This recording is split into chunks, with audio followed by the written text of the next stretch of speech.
this is the entrance to the home of Akanu Ibiam, the first Eastern Region governor of Nigeria, and also a traditional ruler. He was a Biafran. He fought doggedly. He was with us. He was a ruling ambassador. Go to Canada, go to Scotland, go to America, anywhere. He travels to that place to speak on behalf of Biafra. Here is like a helipad. Also, he can use it as helipad because helicopter can land here. Papa, papa, papa, papa. Ojukwu so loved him so much that I can say this is this house here was Ojukwu hiding home always. This is the tomb of Akanu Ibiam, a politician, a missionary, a man who built a lot of schools, a lot of hospitals, and during his reign, he was so upright. He made the creation of Ebonyi State possible. Creation of Ebonyi State. He made it possible. He never wanted it. But he said, well, since you are trying to share Nigeria into small pieces, give me my own state. Unfortunately, he didn't stay till the creation of Ebonyi State. He died in 1995, and the state was created in 1996. Here is the boys' quarter, and going the other side is the main palace. You know, a lot of people don't know that Akanu Ibiam was a traditional ruler. A lot of people don't know. Akanu Ibiam did a lot of things in Rwanda. He was the first Ezogo, selected by the whole community. Whether he likes it or not, he must be Ezogo. All the things government say before he becomes Ezogo, you be. Rwanda made him to be that. He became Ezogo. Traditional ruler from Rwanda, community, ruler for 13 years and died. When the Biafran war, that is civil war, ended, he returned the knighthood, he returned it back, he denounced his English name. Because of what? Because in protest against the British government supporting Nigeria government during the war. He said he's not answering Francis again. His English name. He should answer Akanu Ibiam. That's just the name now. This is the palace. When you look at the building, you know that the building is not something of today. So we are happy to be here. We are happy to show you this legacy building. By now, I'm reading 89 years. By next year, I'll be 90. And I pray to my God to give me 120 something. So this federal polytechnic was named after the great man, Akanu Ibiam. And because of this school here, located in his village in Wana, in Africa local government, people knew this town. People come all over the whole Nigeria to this village, to school, to come and see the school, to come and have a tour of this great town because of one man. Look at the man we are talking about here. He wanted the Ebonyi State capital to be at UGWUOKE. Because he was not alive again, they shifted him to Abakaliki. I feel like we are not praising him enough. I feel like we are not talking much about Akanu Ibiam. Yes, and other great personalities. That's why we took it upon ourselves to begin to go to these towns and begin to talk about these legends. Eastern region of Nigeria. We all were there, even down to Calabar, Port Harcourt, Eastern region. There was no states. Creation of state started when the army came in. Because of this river here in Wana, so the British people, that is the white people, came here very, very early. They settled in this town.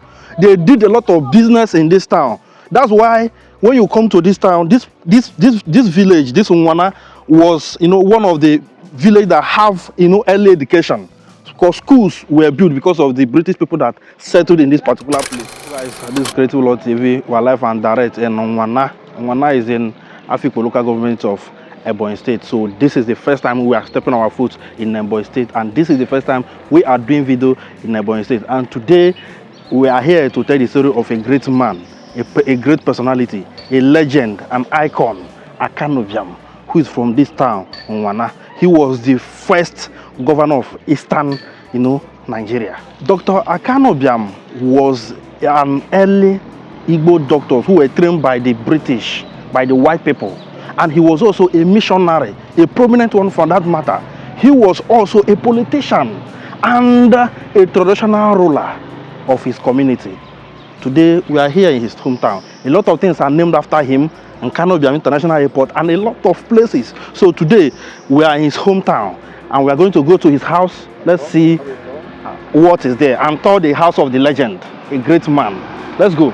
So before we continue, please subscribe to our YouTube channel, share our videos, comment. If this is the first time you are watching us, you are coming across this our platform, please don't forget to subscribe and on notification button so that whenever we drop our video, you will be notified ASAP. And support us so that we can be able to keep going, traveling, because your support is needed. Thank you very much. Let's go. I am Nze Nkama Ubo Nkama. 3 names. Nze Nkama Ubo Nkama. A native of Wana. In Alpha Division. I retire from judiciary. That's Court of Justice. As a registrar. Dr. Francis Akanu Ibiam, Dr. Akanu Ibiam, we call him Akanu Ibiam, was a native of Wana, properly.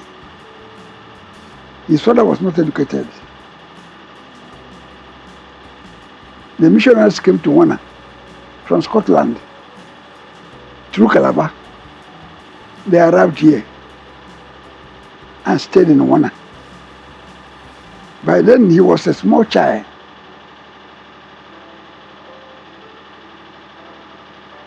They made him to go to school. They are small school. He was educated in Wana,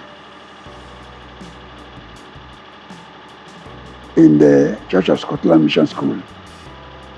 But his elder brother first educated before him and became court interpreter in the old Eastern Nigeria. The brother brought him up. I may say he didn't know even his father, Dr. Akanu Ibiam. As a child, he didn't know his father. His father was not a Zogo, was not a traditional ruler. Akanu Ibiam grew up. He was so brilliant. Then his brother educated him. First in this Unwana, secondly in the Calabar, Upodo Calabar. Both primary and secondary school. Then to King's College, Lagos. From King's College to Scotland, in England. There he schooled. His higher education and so forth. And entered into university to do medicine as a doctor. He returned to Nigeria. By then I was very small when he returned and began to serve the Church Missionary Society, Church of Scotland Mission. Government wanted to take him to serve the government. He said no, he's going to serve the mission. They trained him. He was made to build the hospital in Abreba, in Itu, in Ubru, in a hospital local government area of Ebonyi. He made all these things, became a good somebody. He married from Yoruba family. He never left Unwana vacant. He was here in Unwana almost 2 times or 3 times a month to see that the town grows. After that, he made the creation of Ebonyi State possible. Creation of Ebonyi State. He made it possible. He never wanted it. But he said, well, since you are trying to share Nigeria into small pieces, give me my own state. Unfortunately, he didn't stay till the creation of Ebonyi State.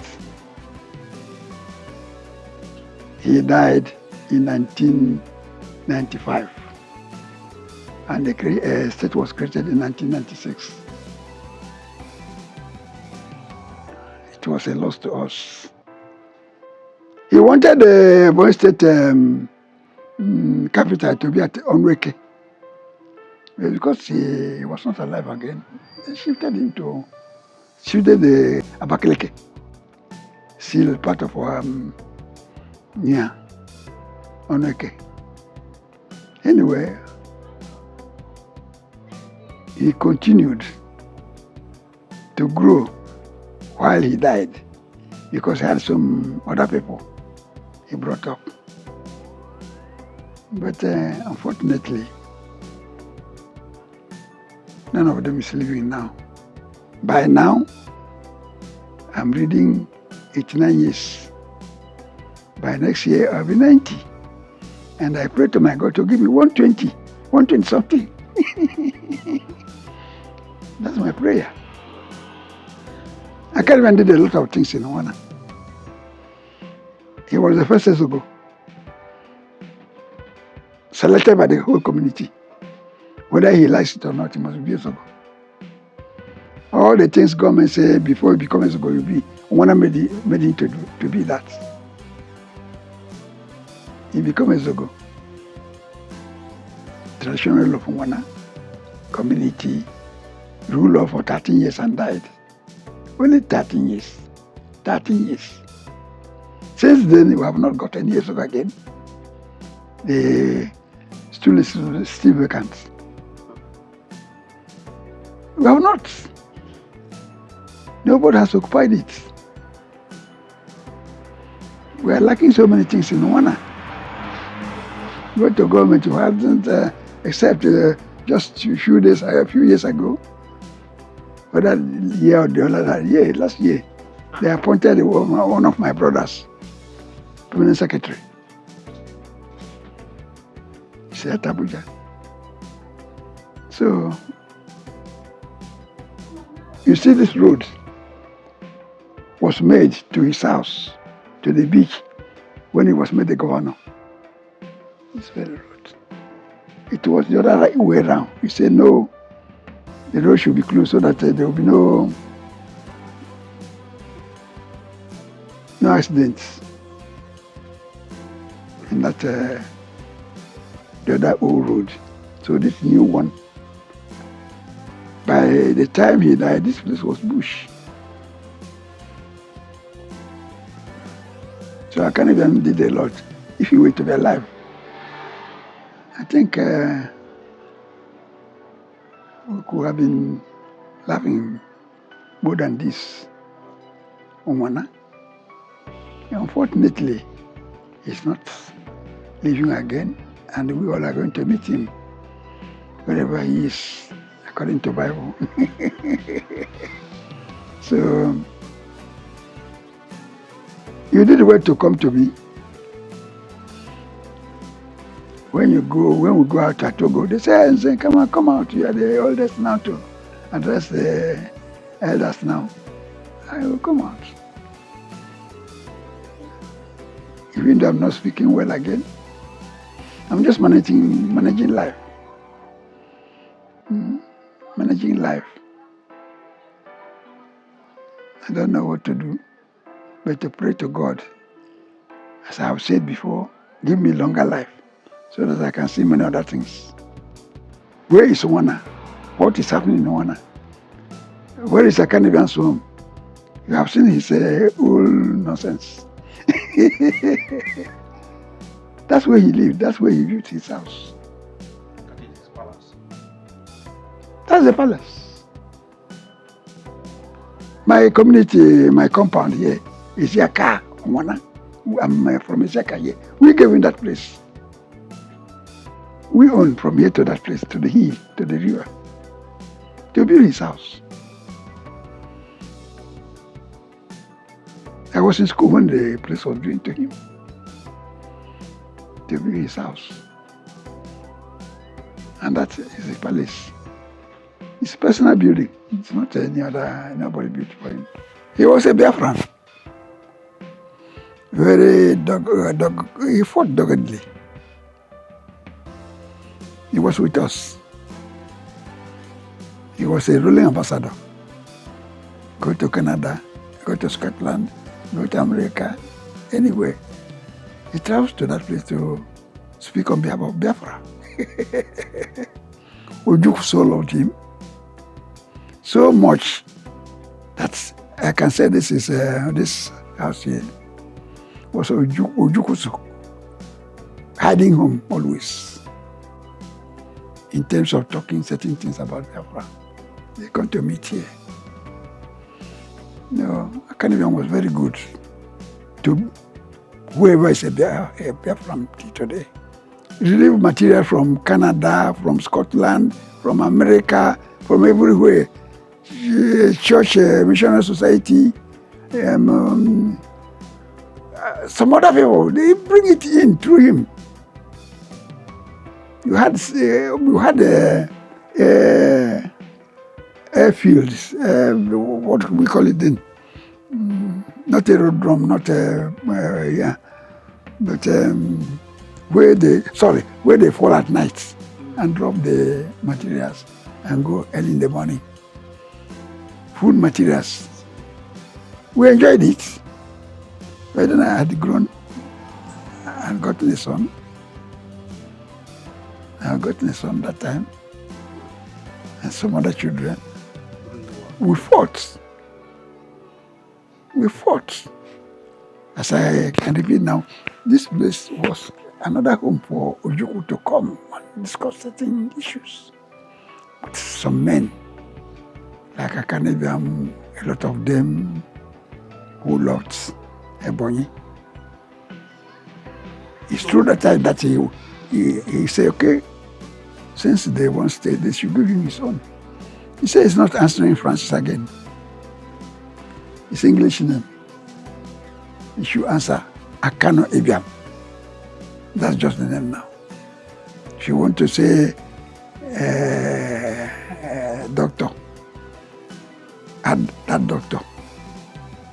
That's what he got in school. Dr. Akanu Ibiam. Simple. That's what the English people did to Nigeria. Is not happy with it. For that reason, he cannot answer their name again.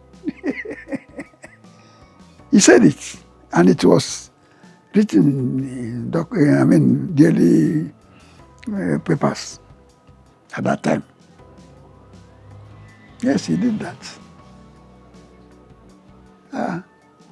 He was not happy with them. Nigeria. Even he refused Nigeria to be shared into pieces.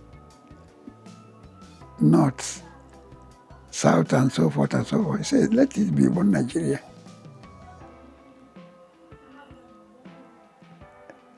But others refused. Ojukwu woke up. He followed Ojukwu, said, okay.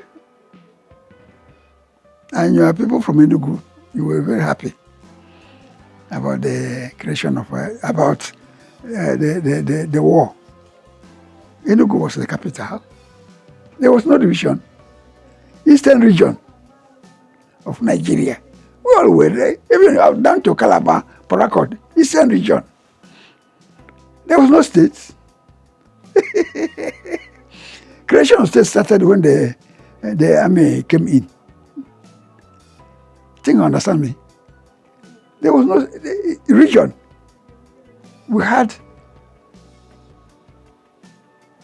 northern region, which is larger, but they were not educated properly.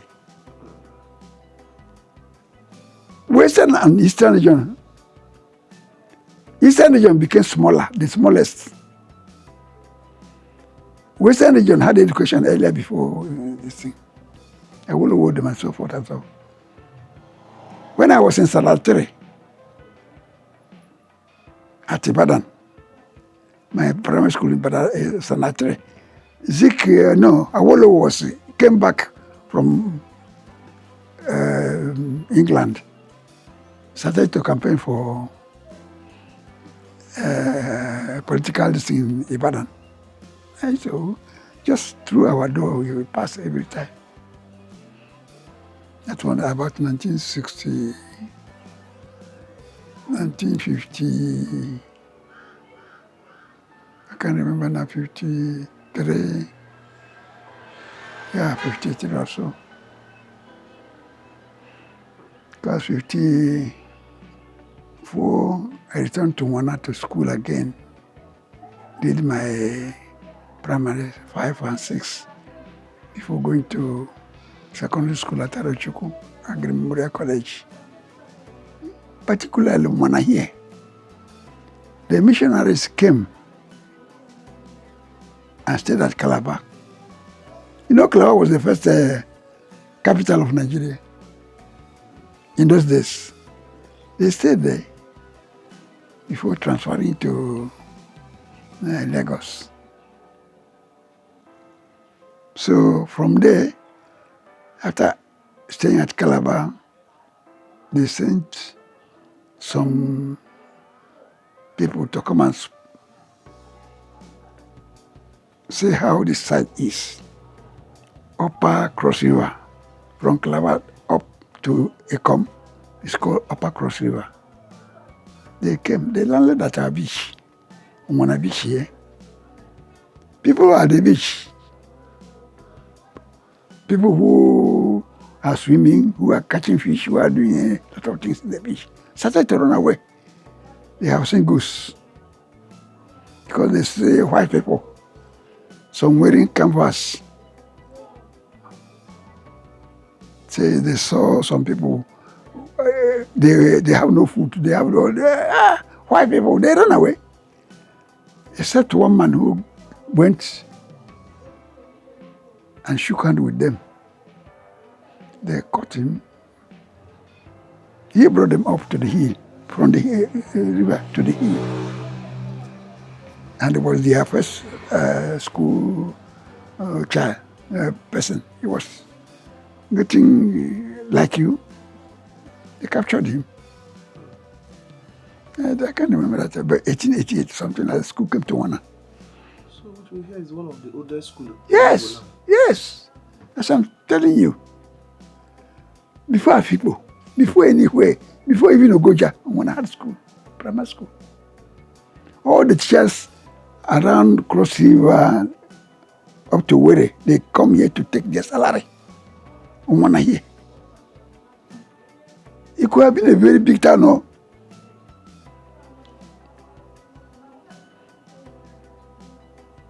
School started here 1888.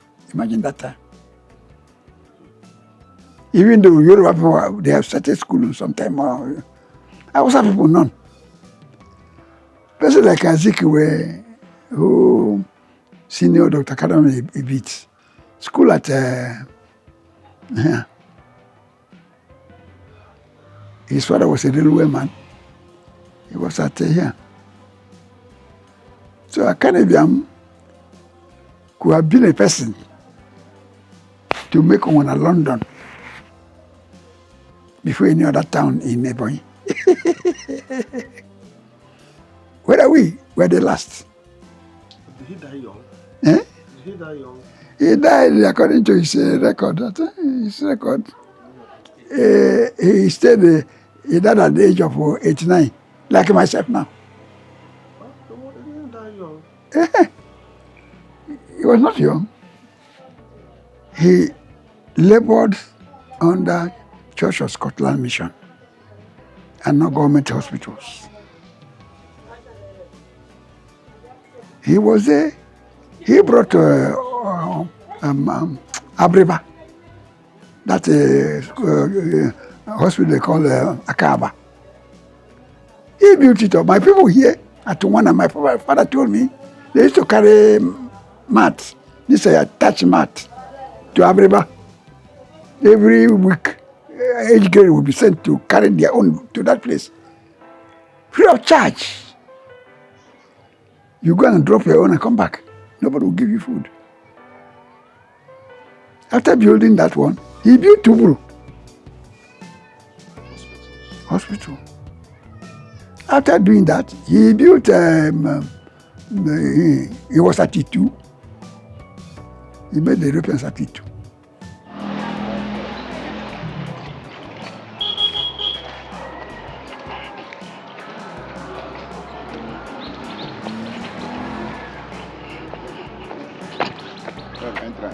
Okay, okay, guys, this is the entrance to the home of Akanu Ibiam, the first Eastern Region governor of Nigeria, and also a traditional ruler. So this is the palace, this is his home, and it's a privilege to be here today. So have you been to Akanu Ibiam's residence before? Today, a lot of you have stepped their foot here, because we always show you guys what you would like to see. Because our work is to keep showing you guys, you know, the historical places you have never been before, where you have never seen before, but Creative Lord will bring it to you and you will see it. So look at it. This is just, you know, the entrance. We are going inside. So this is just like feed, right? So here is not like an event or any kinds of thing. All right. Okay, yeah. So that means here is like a helipad. Also, you can use it as helipad because helicopter can land here. Pa, pa, pa, pa, pa, pa, pa, pa. So Akanu Ibiam was a decent politician, somebody who ruled without division, somebody who helped a lot of people. When he comes to, you know, his missionary life, he you know, missionaries, you know what they do, you know, by giving help. Just like schools, there's a lot of schools he built. There's a lot of you know, helps he rendered to the people. Hospitals he built, you know, those. Wait, oh.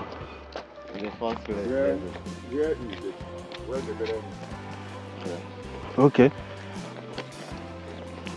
So this is where the great man is lying.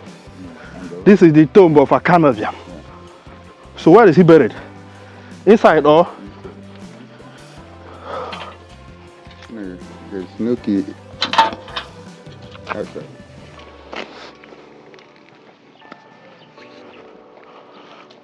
So this is the tomb of Akanu Ibiam, a politician, a missionary, an early doctor, a man who built a lot of schools, a lot of hospitals, and during his reign, he was so upright, no corruption. He was upright man, a genuine man, and a man of integrity, and a very strong Christian, because he was trained by missionaries. So this is where he is resting. So this is where the wife is buried, the wife of Akanu Ibiam, His Royal Highness. So this is where his wife is buried, and this is where the great man is buried. So this is the tomb. So the key is not there, but this is where the great man is resting. So after he died at the age of 89 years, his legacy will continue to live forever. Because when you come to Nigeria, when you come to Igboland, there's no way you will not see the footprint of Akanu Ibiam in every town, in every village. That's why any institution you go, you must see something named after Akanu Ibiam because of his legacies, what he did. So here is the boys' quarter, and going the other side is the main palace. You know, a lot of people don't know that Akanu Ibiam was a traditional ruler. A lot of people don't know, but today we are letting you know that he was a traditional ruler of his town. Do you know that Akanu Ibiam was knighted by Queen Elizabeth II in 1951? Yes, for his, you know, his visionary leadership in education, in missionary work, health sector. That's why he was knighted. But do you know what happened when the Biafran war, that is civil war, ended? He returned the knighthood, he returned it back, and also said that he will not, he removed he denounced his English name. Because of what? Because in protest against the British government supporting Nigeria government during the war. During the Biafran war, Ojukwu used to come here because Ojukwu used to come here to consult him before he makes any decision. Because they were the men of integrity. The men Ojukwu was looking up to. Because this man was traveling all over, Canada, Australia, seeking for relief for Biafran soldiers so that sustaining us. He suffered for the, for the life of our people during that time. This is the palace. When you look at the building, you know that the building is not something of today. So we are happy to be here. We are happy to show you this legacy building. Yeah, this is beautiful, man. This is beautiful. I think during events, people will sit here and all that. So, and he will stand here to other. This is just like a stage. Yeah, this is just like a stage. So I don't know the particular year this house was built, but when you look at this house, you know that it's a monument. Look at it now. Look at the glasses. Look at it. Authentic building. So this is the house of former governor of Eastern Nigeria, former governor of Eastern region of Nigeria. The first let me just tell you guys a little history of what the great man did for our people. Because the man we are talking about, I feel like we are not praising him enough. I feel like we are not talking much about Akanu Ibiam. Yes, and other great personalities. That's why we took it upon ourselves to begin to go to these towns and begin to talk about these legends. Because we don't tell our story, we are forgetting them. During the Nigerian Civil War of 1967 to 1970, Akanu Ibiam actively assisted the Biafrans, helping obtain relief supplies through his church contacts. As one of the 6 presidents of World Council of Churches, Ibiam spoke at the World Council of Churches meeting in Uppsala, Sweden, in July 1968, where the problem of relief for refugees was discussed.